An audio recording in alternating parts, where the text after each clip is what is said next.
ассалому алайкум бинандаҳои азизу гиромӣ, нашри навбатии барномаи тилоотии ахборро мустақиман аз телевизиони Тоҷикистон манзури шумо менамоем. Дар студия бо шумо Ёр Муҳаммад Самадов. субҳи имрӯз асосгузори сулҳу ваҳдати миллӣ, пешвои миллат, президенти ҷумҳурии Тоҷикистон муҳтарам Эмомалӣ Раҳмон ва раиси маҷлиси миллии Маҷлиси олии ҷумҳурии Тоҷикистон, раиси шаҳри Душанбе муҳтарам Рустами Эмомалӣ бинои нави иловагӣ ва хобгоҳи литсеи президентӣ барои кӯдакони болаёқати ҷумҳурии Тоҷикистон дар шаҳри Душанберо мавриди баҳрабардорӣ қарор доданд. бинои иловагӣ барои 624 хонанда ва хобгоҳ барои 200 ҷой пешбинӣ шудааст. гузориши Самандар Искандарзода. 17 август асосгузори сулҳу ваҳдати миллӣ, пешвои миллат, президенти ҷумҳурии Тоҷикистон муҳтарам Эмомалӣ Раҳмон ва раиси маҷлиси миллии Маҷлиси олии ҷумҳурии Тоҷикистон, раиси шаҳри Душанбе муҳтарам Рустами Эмомалӣ бинои нави иловагӣ ва хобгоҳи литсеи президентӣ барои кӯдакони болаёқати ҷумҳурии Тоҷикистон дар шаҳри Душанберо мавриди баҳрабардорӣ қарор доданд.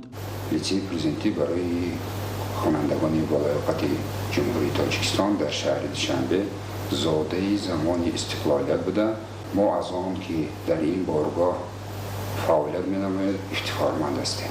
мавриди истифода қарор додани бинои иловагии нави литсей ин идомаи мантиқии дастгириҳои рӯзафзуни пешвои муаззами миллат муҳтарам Эмомалӣ Раҳмон маҳсуб шуда масъулият ва тавонмандии моро зиёдтар кард. далели бебаҳс аст ки маҳз бо шарофати дастгирӣ ва таваҷҷӯҳи сардори давлат литсеи президентӣ барои кӯдакони болаёқати ҷумҳурии Тоҷикистон дар шаҳри Душанбе яке аз муассисаҳои пешрафтаву бонуфуз байни муассисаҳои таҳсилоти умумии ҷумҳурӣ гашт. кулли кормандон ва толибилмони литсей ва сарвари хиратсолоро маорифпарвар муҳтарам Эмомалӣ Раҳмон арзи сипос намуда баҳри боз ҳам беҳбуд бахшидани нишондиҳандаҳои фаъолият аз тамоми имкониятҳо самаранок истифода хоҳанд кард. иншооти навбунёд аз 3 қисми сеошиёна ва як бинои дуошиёна иборат буда, масоҳати умумии он 11634 метри мураббаъро ташкил медиҳад. бинои иловагӣ барои 624 хонанда ва хобгоҳ барои 230 ҷой пешбинӣ шудааст. боиси ифтихору сарфарозист ки дар сиёсати маорифпарваронаи асосгузори сулҳу ваҳдати миллӣ пешвои муаззами миллат Эмомалӣ Раҳмон маориф дар ҷои аввал гузошта шудааст ва ҳамасола дар саросари кишвари азизамон биноҳои нави таълимӣ ба истифода дода мешавад ва имрӯз бинои иловагӣ ва хобгоҳ барои литсеи президентӣ барои хонандагони болаёқат ва истифода дода шуд. дар хобгоҳ хонандагон ва ҳам барои олимпиадаҳои дохилӣ ва ҳам барои олимпиадаҳои байналмилалӣ омодагӣ мебинанд ва истиқомат мекунанд. хобгоҳ бо тамоми таҷҳизотҳои ҳозиразамон муҷаҳҳаз гардонида шудааст. дар бинои иловагии синфхонаи таълимӣ, озмоишгоҳи фанӣ, 2 синфхонаи компютерӣ, китобхона, маҷлисгоҳ, утоқи омӯзгорон ва дигар ҳуҷраҳои зарурӣ мавҷуд буда, барои ба таълиму тарбия фаро гирифтани хонандагон шароити муосири илмомӯзӣ фароҳам оварда шудааст. барои ҳамқадами замона будан ҳар як шахси бомаърифат бояд ки фанҳои дақиқ, табиатшиносиро хуб омӯзад. бо ҳамин мақсад асосгузори сулҳу ваҳдати миллӣ, пешвои миллат, президенти ҷумҳурии Тоҷикистон Эмомалӣ Раҳмон соли 2020-2040ро 20-солаи омӯзиш ва рушди фанҳои табиатшиносӣ, риёзӣ, дақиқ дар соҳаи илму маориф эълон намуданд. дар литсеи президентӣ мо низ хушбахтона баъди ба истифода додани бинои иловагӣ, озмоишгоҳҳои замонавӣ аз фанҳои химия, физика, анатомия, биология бо ҳама гуна лавозимоти ҳозиразамон пурра таҷҳизонида шуданд. хонандагон метавонанд дар ин озмоишгоҳҳо таҷрибаҳои гуногунро вобаста ба мавзӯъҳо берун аз мавзӯъҳои дарсӣ гузаронида нисбати омӯзиши фанҳои табиатшиносӣ боз ҳам бештар маълумот пайдо намоянд. барои ин ғамхориҳо ба пешвои миллат миннатдории ҳамаи омӯзгоронро баён менамоем.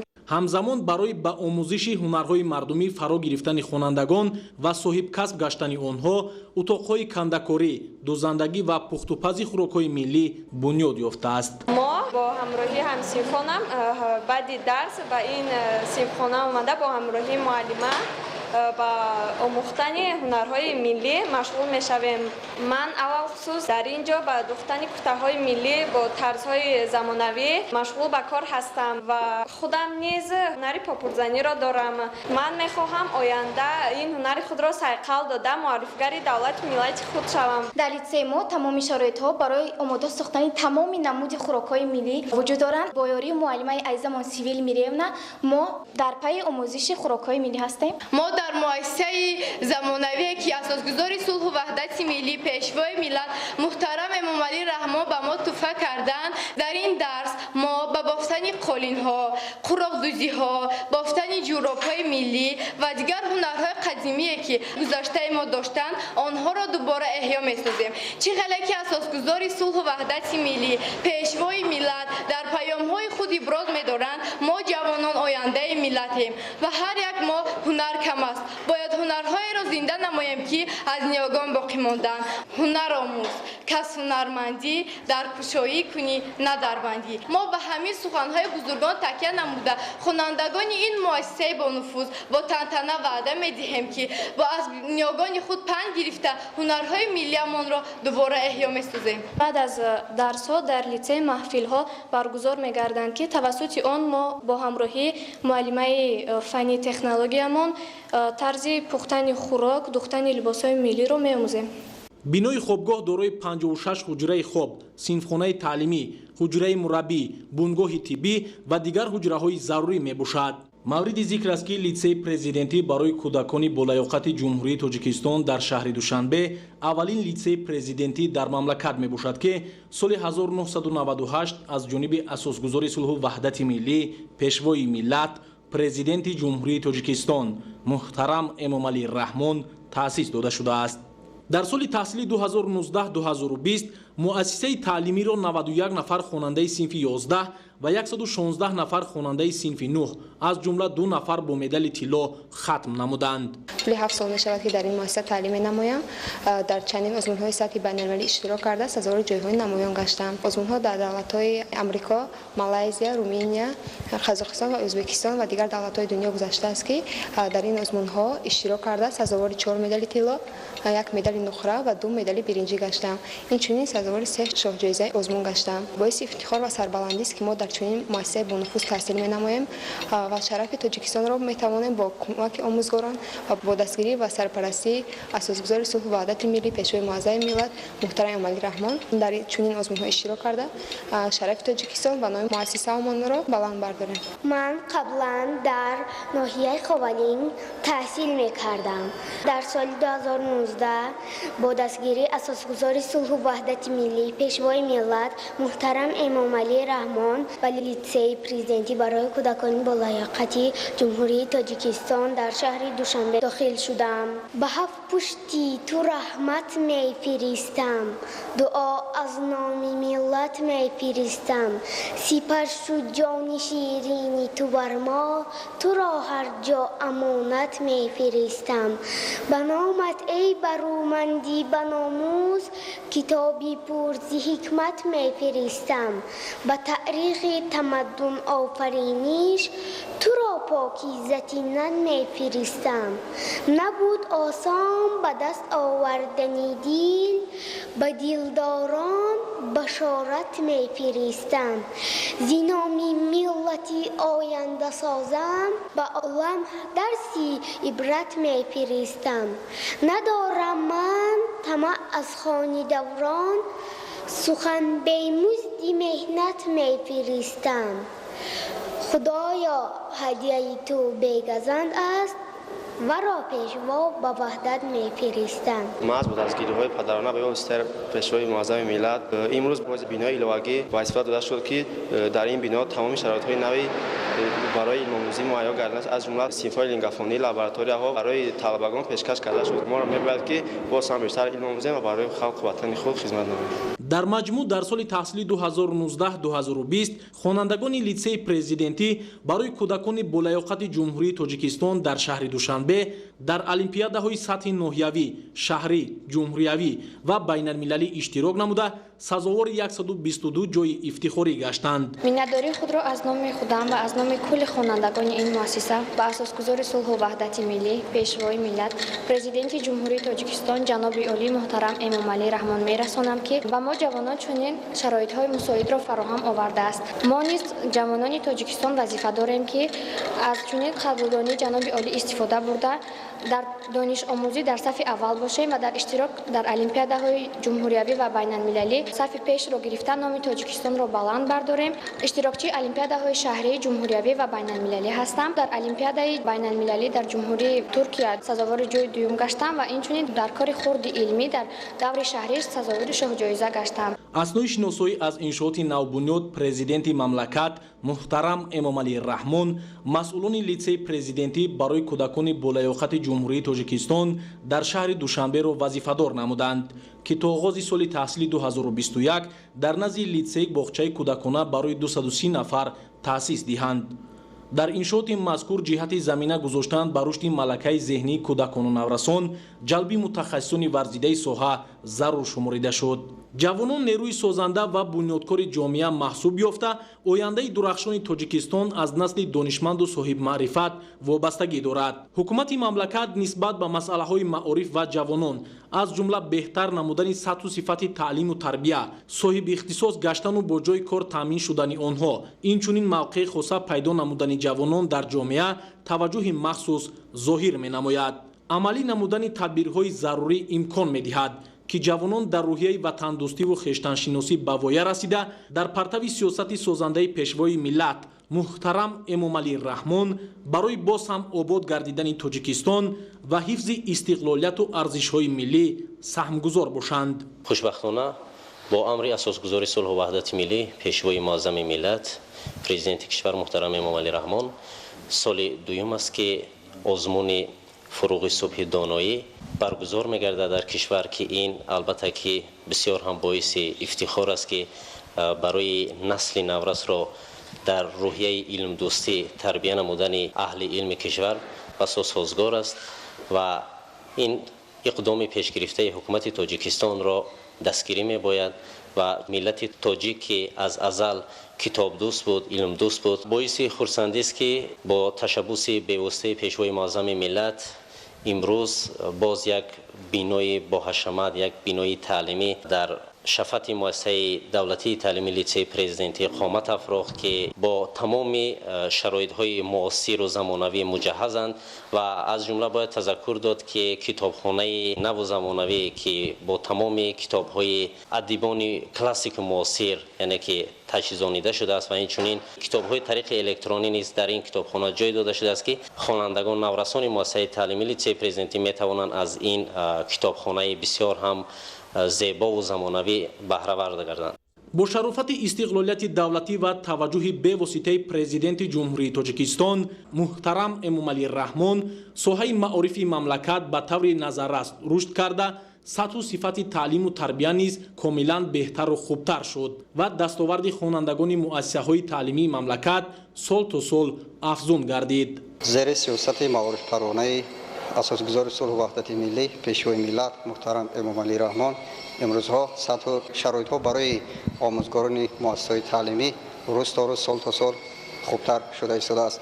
инчунин дар муассисаи таълимии литсеи президентӣ барои хонандагони болаёқати ҷумҳурии Тоҷикистон тамоми шароитҳо барои омӯзгорон муҳайё буда худи кабинети мо дидем бо компютерҳои ҳозиразамон ва инчунин ҳамаи кабинетҳои фаннӣ бо шабакаи ҷаҳонии интернет пайваст мешаванд, ки омӯзгорон дар вақтҳои холигӣ метавонанд аз ин сомонаи ҷаҳонии интернет самаранок истифода намоянд. дар пайравӣ ба сиёсати бунёдкоронаи роҳбарияти давлат ва ҳукумати ҷумҳурии Тоҷикистон мақомоти иҷроияи ҳокимияти давлатии шаҳри Душанбе солҳои охир ҷиҳати фароҳам овардани шароити мусоиди таълиму тарбия ва ҷавобгӯ ба бозори меҳнат тайёр кардани мутахассисон, тарбияи кадрҳои болаёқат, баланд бардоштани сатҳу сифати таълиму тарбия ва илмомӯзии насли наврас нақшаҳои мушаххасро амалӣ намуд. افتخار از آن دارم که آموزگار هستم. سابقه کاریم در این مؤسسه مقدس 23 سال را در بر میگیرد. از فن شیمی به شاگردان درس میگویم. سال 2018 سزاوار جایزه پرزیدنتی گردیدم.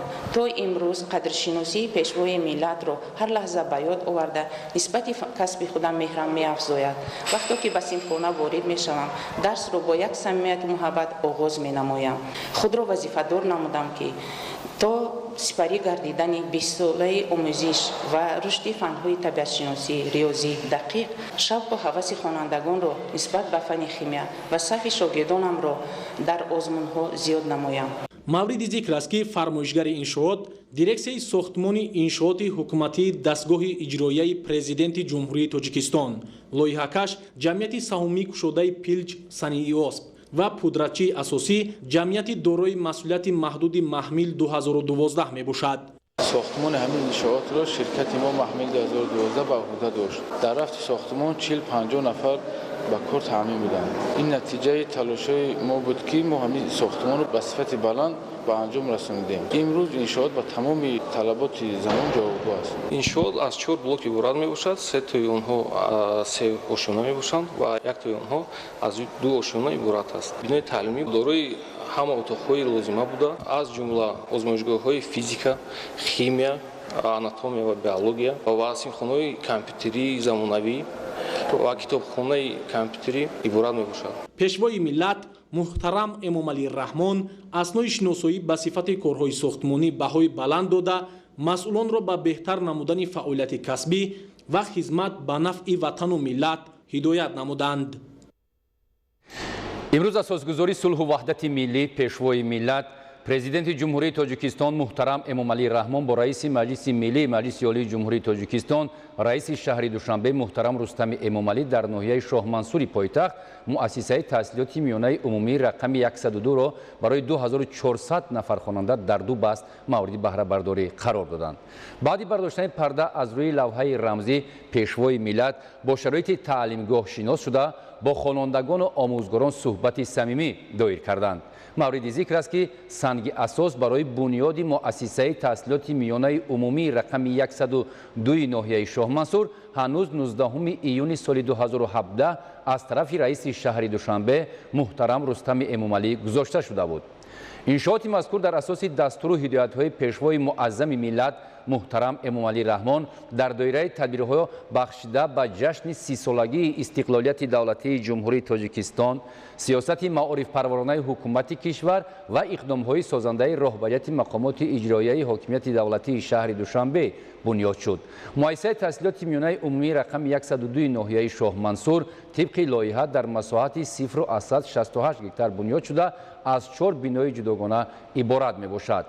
мактаб 4 ошиёна буда 51 синфхона аз ҷумла 38 синфхонаи таълимӣ, 2 синфхонаи лабораторӣ, 1 синфхонаи компютерӣ бо 70 адад компютер ва 10 адад принтер, 5 синфхонаи фании физика, кимиё, ҷуғрофия, алгебра ва омодагии дифои ҳарбӣ, синфхонаҳои таълими меҳнат барои духтарону писарон, синфхонаҳои лингафонӣ, мусиқӣ, расмкашӣ, озмоишгоҳ, толори варзишӣ, маҷлисгоҳ бо 400 ҷойи нишаст, ошхона барои 180 ҷой ва китобхона, толори хониши китоб бо 70 ҷойи нишаст, китобхонаи электронӣ бо 10 адад компютери ба принтер пайваст ва ба интернет пайваст ва дорои 10,000 китобҳои бадеию таълимӣ иборат мебошад.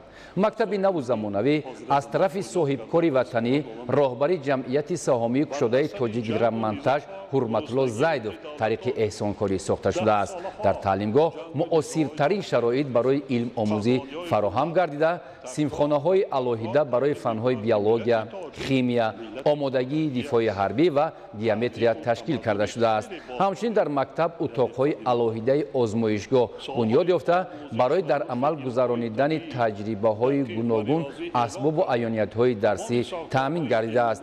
ҳамчунин дар мактаб ҳуҷраҳои алоҳидаи корӣ барои созмони хонандагон ва падару модарон мавҷуд аст. волидон дар ҳуҷраи махсус ки монитор насб гардидааст метавонанд бе ворид сохтани خلل به جریان درس اشتراک فرزندان را در مشغولیت‌ها نظارت نمایند.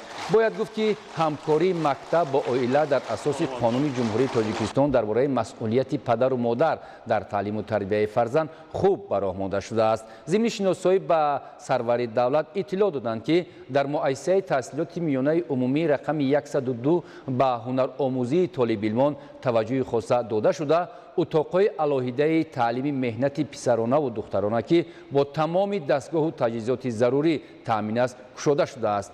در اینجا طالب علمان دوریدگری، کندکاری، دوختن سر و لباس و طرز آماده نمودن هر گونه طعام را می‌آموزند.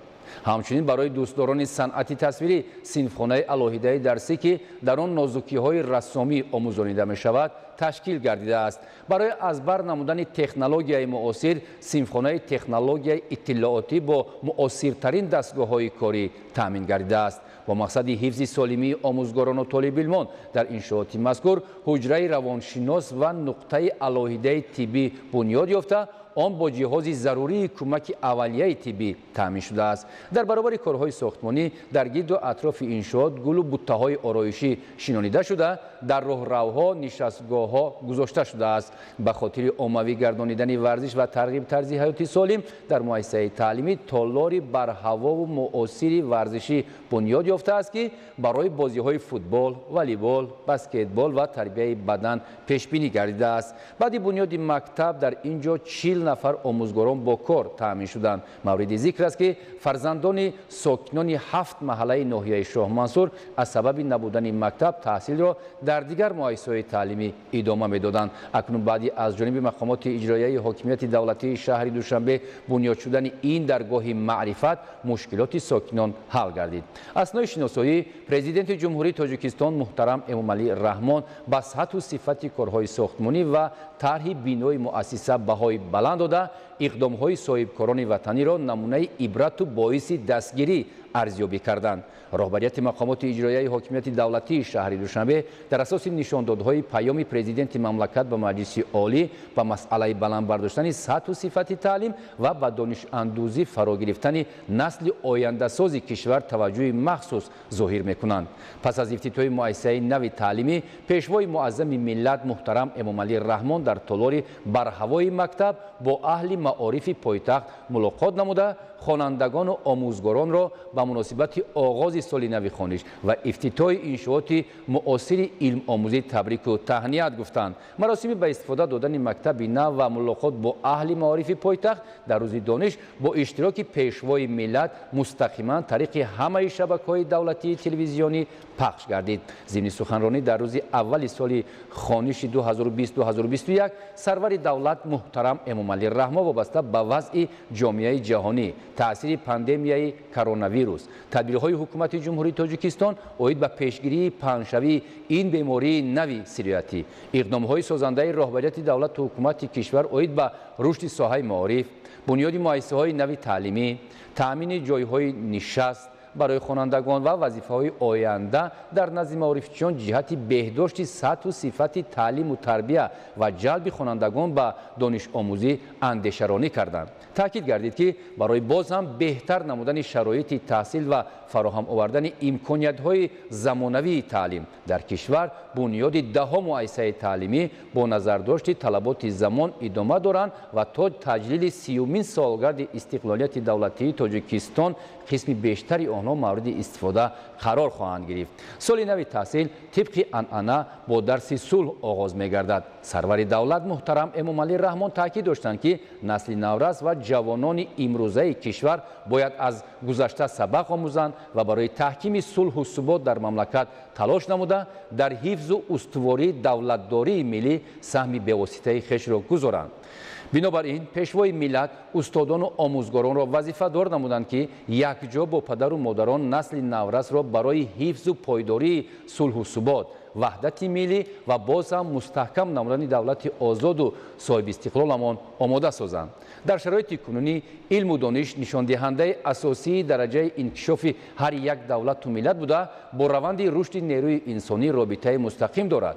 پرزیدنت مملکت محترم امامعلی رحمان ابراز داشتند که ما سالهای 2020-2040 را سالهای آموزش و رشد علمهای طبیعی، دقیق و ریاضی اعلان کرده тамоми сохторҳои илму маориф ва умуман муассисаҳои иҷтимоиро вазифадор намудем ки бо мақсади бунёди ояндаи дурахшон ба таълими илмҳои табииву риёзӣ зиёдтар таваҷҷӯҳ зоҳир намоянд ва мафкураи техникии насли наврасро қавӣ гардонанд. Ба андешаи сарвари давлат шарти асосии амалӣ кардани ин ҳадаф беҳтар намудани сатҳу сифати таҳсилот, ҷорӣ кардани усулҳои нави таълим ва самаранок истифода намудани соатҳои дарсӣ дар муассисаҳои таълимӣ мебошад.